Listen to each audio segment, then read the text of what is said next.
முதல்ல அனைவருக்கும் எனது வாழ்த்துக்களை தெரிவித்துக் கொள்கிறேன். நான் பெரிதா பிறந்த நாள்லாம் கொண்டாடுறது இல்ல. எப்பவுமே வடிவுடை அம்மன் மற்றும் இறைவனை பிரார்த்தித்து விட்டு எல்லோரும் நல்லா இருக்கணும், நாமளும் நல்லா இருக்கணும், மக்களுக்கு சேவை செய்யணும் அப்படின்ற பிரார்த்தனை தான் எப்பவுமே நான் வைப்பேன். அது மட்டும் இல்ல, இன்னைக்கு தெலுங்கானா உதயமான நாள், தெலுங்கானா ஃபார்மேஷன் டே. என்னோட பிறந்த நாளும் தெலுங்கானா உதய நாளும் ஒரே நாள் வர்றதுனால காலையிலிருந்தே தெலுங்கானா மக்கள் எனக்கு காலையிலிருந்தே தொலைபேசியில் வாழ்த்து சொன்னாங்க. அதனால தெலுங்கானா உதய தினத்திற்கு தெலுங்கானா மக்கள் அனைவருக்கும் எனது மனமார்ந்த வாழ்த்துக்களை நான் தெரிவித்துக் கொள்கிறேன். தமிழ்நாட்டுல இன்னும் நேற்றைய தினம் முதலமைச்சர் அவர்கள் திருச்சி சென்றிருந்தார்கள். அவர்கள் இன்னும் தேர்தல் பிரச்சாரம் அந்த மூடுல இருந்து இன்னும் வெளியே வராத மாதிரி தோன்றுகிறது. முதலமைச்சர் ஆயாச்சு, மக்கள் உங்களுக்கு வாய்ப்புகளை கொடுத்திருக்கிறார்கள், வாழ்த்துக்களையும் கொடுத்திருக்கிறார்கள். ஆனா உடனே போர்க்கால அடிப்படையில் பெண்களின் பாதுகாப்பு, நீங்க இந்த வழி கோயம்பேடு வழியா தான் நான் வந்தேன். கோயம்பேடுல பட்ட பகல்ல கார் ஏத்தி ஒரு இலங்கை பெண் கொல்லப்பட்டு இருக்கிறார். மிக இளம் வயது பெண். அவர் பார்ல உள்ள பிரச்சனை, அங்க பார் பிரச்சனை,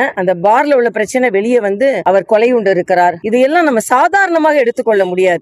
ஏதோ நான் 20 நாள் தான் ஆச்சு, 6 மாசம் யாரும் பேசாம இருக்கணும்னு சொன்னீங்க அப்படின்லாம் நாம வந்து அதை ஒரு எக்ஸ்கியூஸா எடுத்துக்கொள்ளவே முடியாது. எதிர்கட்சிகள் சொல்லத்தான் செய்வாங்க. ஆனா முதலமைச்சர் அவர்கள் குறிப்பாக பெண்கள் பாதுகாப்பில் இன்னும் அதிக கவனம் செலுத்த வேண்டும். வேறு கட்சியில இருந்து எல்லாரையும் சேர்க்கின்ற அந்த கவனத்தை முதல்ல பெண்களுக்கு பாதுகாப்பு கொடுக்கிறதில் கவனம் செலுத்த வேண்டும் என்பது எங்களது தாழ்மையான வேண்டுகோள். அதே மாதிரி அரசாங்க மருத்துவமனைகள்ல இன்னும் பல பிரச்சனைகள் தொடர்ந்து கொண்டிருக்கிறது. அதனால சாமானிய மக்களுக்கு முதல்ல சுகாதாரத்துறை அமைச்சர்களும் நாங்க அங்கதான் போய் சிகிச்சை எடுத்துக் கொள்வோம் என்று சொன்னது உண்மையிலேயே எனக்கு மகிழ்ச்சி அளிக்கிறது. ஆனா அதே நேரத்துல அந்த வகையில எல்லோரும் சென்று சிகிச்சை அளிக்கும் அளவிற்கு அரசு மருத்துவமனைகளின் தரம் உயர்த்தப்பட வேண்டும். புதிய கல்விக் கொள்கை PM ஸ்ரீ இந்த திட்டங்கள்லாம் மாணவர்களை உலக அரங்கிற்கு உயர்த்துகின்ற திட்டங்கள். ஆக இந்த திட்டங்களை அரசியல் நோக்கத்தில் பார்க்காமல் மத்திய அரசின் நல்ல திட்டங்கள், இன்னும் சொல்ல போனா விஸ்வகர்மா திட்டம் என்று ஒரு திட்டம் இருக்கிறது. 8 லட்சம் பேர் தமிழ்நாட்டில இருந்து பதிவு செய்திருக்கிறார்கள். 8 லட்சம் பேர் யாருன்னா சாமானிய மக்கள், கைவினை கலைஞர்கள், தங்களுக்கு உதவி வேண்டும் என்று அப்ளை செஞ்சிருந்தாங்க.